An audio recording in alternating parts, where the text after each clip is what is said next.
All right, all right. So, welcome, welcome. This is Recruiting Live.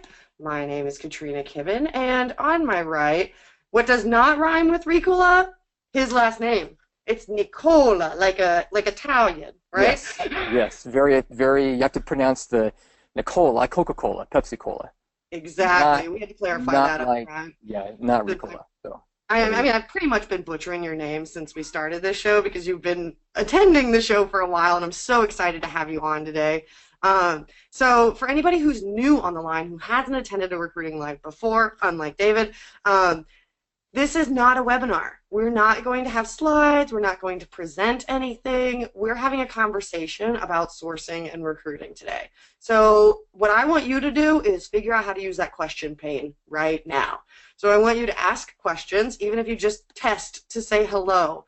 I want you to do that because this conversation, while I have lots of questions and I get really geeky about all of this, the real benefit is in what you learn. And if you ask the right questions, you learn what you want to learn.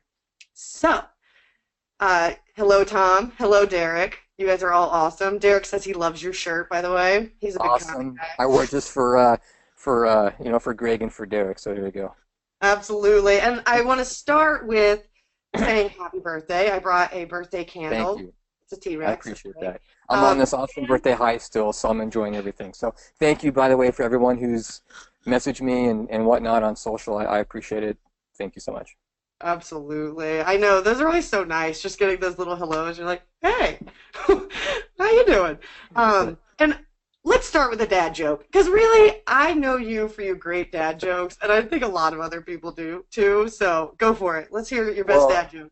Well, I Or got, the for those who didn't see the one I posted this morning, I mean, this is just, it's silly, it's dumb, but it's corny, that's why I like it. But every Friday morning I post one. This morning was, did you hear about the cheese factory that exploded in France? There was a lot of debris. Yes. I And then love it. my all-time favorite, though, it's super old, but my all-time favorite, and this is a new one, I haven't posted it, I probably won't post it, is the three ropes. Have you heard of the three ropes joke? I'm not. Okay, real quick. Three ropes walk into a bar, and the bartender gets all frustrated and mad and says, "What are you guys doing here? We don't serve your kind. Get out of here." So two ropes leave. The third rope says, "No way, man. I'm gonna get a drink in this bar. I really need a drink." So the third rope goes home, sets his head totally on fire, right? Flames, everything. Douses it, puts it out, walks back into the bar. The bartender says, "Hey, man, haven't I seen you here before?" And the rope says, "I'm afraid not." Yes, thank you. Thank All you. right. Okay, So moving let's on. get to the Moving good on. stuff. Yes, moving on. Why don't you tell everybody what you do and kind of your background that got you to where you are now? Well, okay. The short story. I've been in staffing since 2010, and more on a local level. I'm in the beautiful area of Central Coast, California, nice and sunny. And I've been here in this area for, geez, almost 20 years. So, but back in 2010, I was coming out of human services as far as social services, community services, things like that, and I got a role with a local nonprofit, helping on both sides of the fence, helping job seekers enhance their employability, but also working on the employer side, matching our candidates with what their needs were on a local level. And it was great. I loved it. That's kind of really got me hooked, I think, on the beginnings of recruiting. So did that for a couple years. And as a nonprofit, of course, you live and die by your budget. And so that role moved on. So, and I did a couple other things after that, but I always wanted to get back to recruiting. I just really wanted to get more of that. So I spent some time in higher education at a local college here, and the whole time had my eye, okay, how can I get back into this? And I knew I needed a skills boost to really make more of an impact. And so I looked up, found actually through Mike Trewhidian, the Sourcing Institute. And so shout out to Mike, thanks for that. You changed my life, bud. So I went through the program, saved my pennies, and went through Shally's program. It was amazing. I loved it, and it really kind of gave me the beginnings of the nuts and bolts I needed to get going. So after that, that was back in 2014. But before that, I spent like a year. I spent a whole year from 2013 to 2014 just studying and researching and networking with people and really finding more about, okay, if I'm going to get into this full time, what do I need to do? What can I expect? And the biggest thing that opened my eyes to, as far as the recruiting network and the recruiting industry, was just how open and welcoming people were. I mean, I couldn't believe it. People were willing to talk about anything that was going to be helpful, and I was like blown away. I'm like, these are some really cool people, and I just was amazed. So it was awesome. So anyway, ended up starting on the agency side, and then spent some time there, and then went to Groupon for a while on a short-term contract, and then ended up where I'm at now with Delphix, which is a startup in the Bay Area. I think our headcount right now is around 450. We've got about 7 global offices. We basically are in the DaaS market, data as a service, and I don't want to get into all what we do. It's no big deal. But my role, it's boring. My role is looking basically for QA folks, engineers, not so much developers, but a lot of QA folks of all levels. I've also done a couple other roles within our team on short-term basis, but I was brought on to fill a lot of QA roles. So that's kind of really what I'm building up right now. So, and I've been there since January. I love it. It's great, and I get to work out at this place, right? So I can't complain. I'm very fortunate, very fortunate. So yes. So I think that background, I actually didn't know about you working with like both sides and the career counselor kind of spot, working with the seekers and the employers. And I think that kind of leads me to a area of specialty that I know you have. And so every time we're on here and people talk about reaching out to candidates, the one question I always get is, well, what do you say? What exactly do you say? Because they're looking for some kind of silver bullet, right? They're looking for the what works. So first, I want you to dispel the myth about if there's even a silver bullet at all. But two, can you kind of guide people through your thought process on communication and what you've learned along the way? Yeah, definitely. And I couldn't agree more. I mean, in my opinion, from my experience, there is no magical one-size-fits-all thing with outreach or any kind of candidate conversations at any stage, right? It's really about kind of, first of all, I think, discovering how you communicate and building on your strengths and working on your weaknesses. And then as far as your process goes, it's also, I think, more about keeping to what works and ditching what doesn't. I mean, if you're trying some different languages or different verbiage or different kinds of language you're using, and you get obviously a higher response rate, or you get some better responses than another technique or methods, then yeah, stick with that. But you have to, I still think, be open to trying new things as well. So for me, though, I think as far as communication, the one thing that I've really noticed a lot of and have taken and really tried to work on for me, and as far as how I talk, because I do a lot of pre-screens for my candidates. Basically, my role, look, I source, I screen, I submit, I repeat. It's pretty simple, right?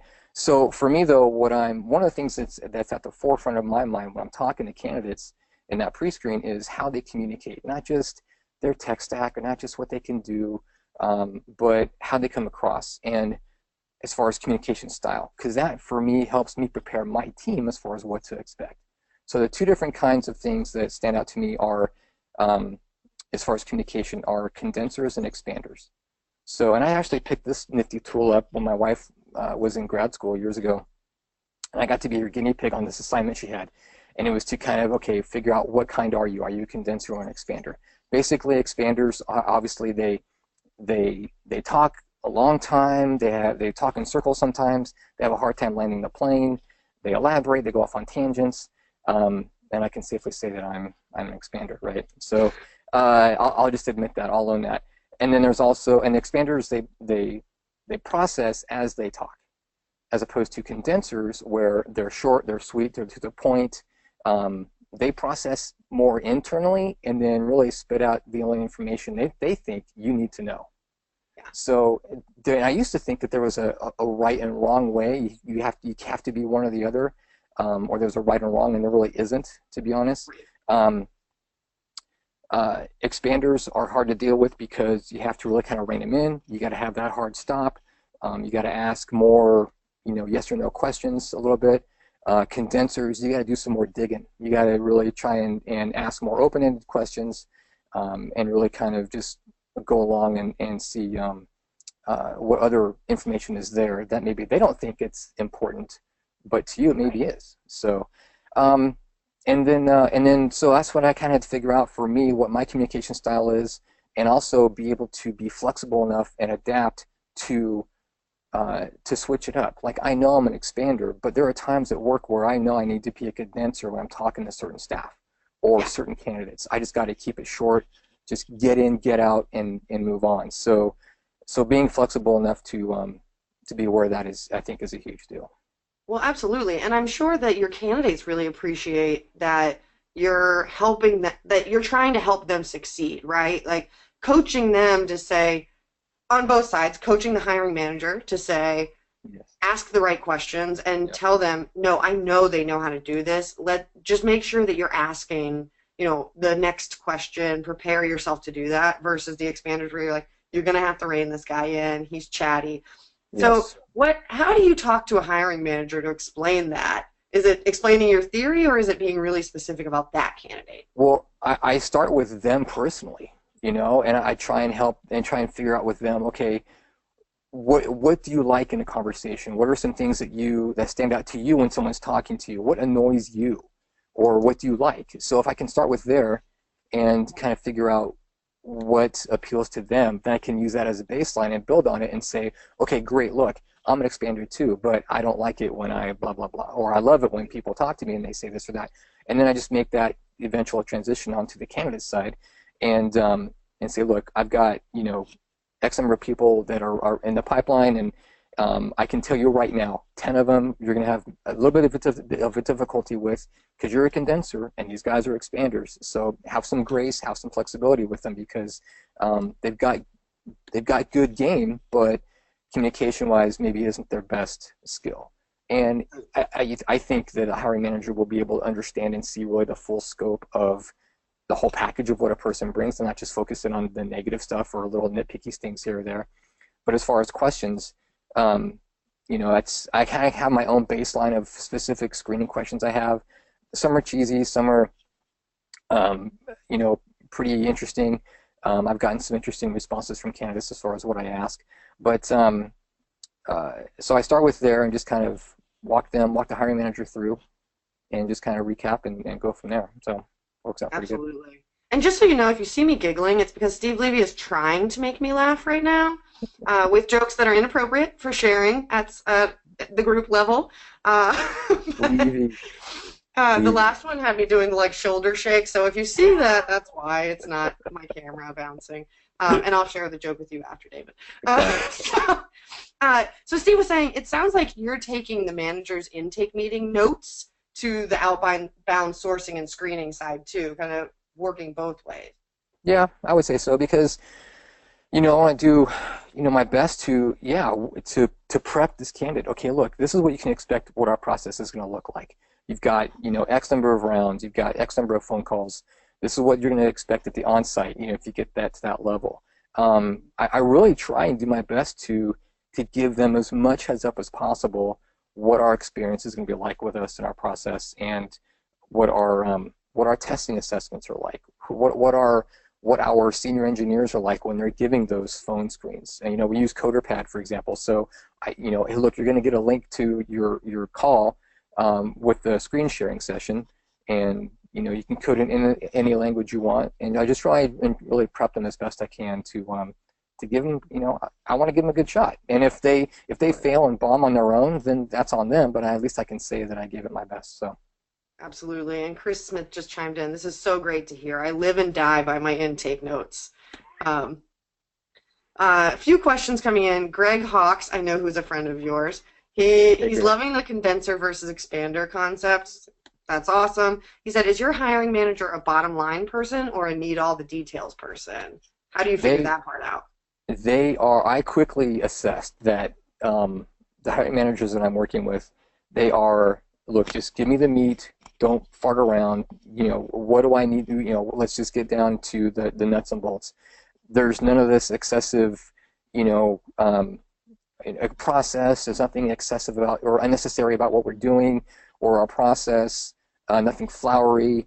And it's also not about the hiring manager. That's what I love about working with my team is none of us really have these huge, massive egos that get in the way of, of ourselves. And it's nice. It's refreshing to just be open and honest from the beginning and not play all this BS game.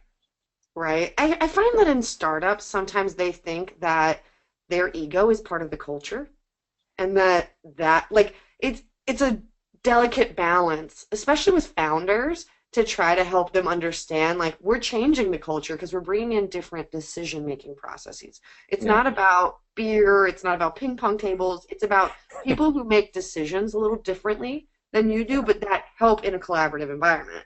Yeah, exactly. And for example, we've changed our interview process. I mean, I've been there 6 months, and we've already changed it like probably, I don't know, 3 or 4 times. Because it's just we're always, tinkering and evolving and just mixing things up just to see what works the best. And with different interview styles, or right now we're experimenting with take-home tests. For our candidates. Look, here's your assignment. You've got 24 hours to do it. Let's make a time to talk in 24 hours and we'll review. So we just started doing that. It's really interesting, the kind of feedback we've been getting, because my first thought was, well, time kills deals. The more time you allow in your process, it can have a negative effect. But at the same time, if this is going to be an effective tool for us to assess their skill levels, and why not try it out? So we're really early in that stage, but so far, I mean, I'm getting some good responses, so it's pretty cool. Yeah. So Levy asked, if you're changing your interview process, have you had to re-interview any people who failed the previous version? No, because I should clarify, I guess. Yes, we're changing our interview process, but it's only at a certain stage. So like past me, they go to the deeper technical phone screen, for example, and we have our own internal testing assessments for that. And then after that stage is when they do like a take-home, or they'll do a second or third call. So it's really, we're implementing the changes after, like early on, after my call and after the initial deeper call. So yeah. Derek asked, do you think there's a level of over prepping? And I think what he's getting at is like, can you overcoach a hiring manager into believing this is a great candidate, or, like overcoaching on communication, does that bias them at all? Um, I guess it depends on, I mean, I don't want to put a cookie cutter, approach on all hiring managers, but I think it just depends on the relationship you have with them. I mean, if you know them well enough to say that they're going to overthink something or totally, dwell. I mean, if you present them with like all this communication info and it turns out that that's what they eventually turn into just dwelling on, then yeah, you can overdo that. But I just think it depends on your hiring manager's personality and what kind of relationship you have with them to begin with to be able to kind of assess that. So how do you coach the hiring manager on your thought process? Well, I mean, it just comes down to, I guess, continuing to be open and honest and not really playing any games. I mean, look, and I'll say, look, these are my thoughts. I'll list out, look, here's my questions I want to ask. This is my perspective on maybe some strategy or approach. What do you think? And having more of a collaborative engagement as opposed to a combative one. So that's the last thing I want to do is, be in a place where I don't feel comfortable enough being open and honest with my hiring manager because I don't want to deal with their drama or whatever, right? So, Yeah. Yeah, totally. So, Jeremy Roberts, welcome. I think this is your first show. Happy to have you. He made the comment that until recruiters aren't measured by number of hires, over-prepping will always happen. And I'm sure, based on kind of the context of hiring, that's absolutely a problem. yeah, I would agree with that for sure, Jeremy. Yeah. Oh, I should mention real quick, just to I know I don't want to turn into like a total plug, but I gotta say, our team this week just signed our contract with Hiring Solved. So we are super happy with their product, and our team's going to be starting to use it very soon. So thanks, Jeremy, for all your help. Yes. We have a ton of questions coming in, so I'm trying to Okay. keep up. All right. Okay. Levy says Derek must love David's shirt. A few people love your shirt. Good choice. Thank you. Apparently Star Wars is Everyone's a fan of Star Wars You and can't source go material. wrong. Yeah, exactly. There's more fans than that, but all right. So, question from Greg Hawkes commented that overselling is less than the emphasis. Like overselling, you can't oversell. That's where you have to monitor yourself and know your communication habit, right? I think people who talk a lot are going to naturally, you know what I'm hinting at? Like Yeah. naturally, you're probably going to say a little too much, or you're gonna, it's that fine line. Well, I think too, finding out, in having a candidate go through the process, especially when it comes to the on-site, you're going to be able to really gauge, on a deeper level, what they can contribute and what they're like on every level, professionally and personally, at the on-site. And yes, that for us, that's the last stage, but it's it's a little tough for me being remote. I wish I could be at the on-sites to see how that works in person, but and be a part of that. But it's I always laugh because there's this running joke, engineering joke about how you can always tell which engineer is an extrovert, and that's because they're looking at your shoes when they're talking to you. I've heard that So one. Yeah. yeah, there you go. I've worked with enough developers to say that that's pretty accurate. I had a That's few funny. that were pretty chatty, but that was a really Yeah, unique environment of guys who all knew each other. So when yeah. you come into an environment where every engineer already has a relationship, has already worked together, then I think the dynamics are a little different. And there's tons Um, of engineering jokes, just like there's tons of lame recruiter jokes. So it goes both ways. Trust me. exact. Oh yeah, lame recruiter jokes are easy Yeah. though. So Derek, let's talk about communicating after the no. So how do you maintain the good candidate experience when you're saying you're not a fit or we're not going to move forward? Uh, it's hard in my opinion, only because they think that there's Are you having sorry. a comedian I moment too? but I'm yeah, sorry. We can have Um special guests. Come on. yeah, no. Yeah, anyway, okay. I gotta focus. We're gonna get a follow up on this later. Anyway, okay. What was the question? Follow up. Okay, when you're told no. Basically, I think it's hard to keep that relationship positive because of the negative.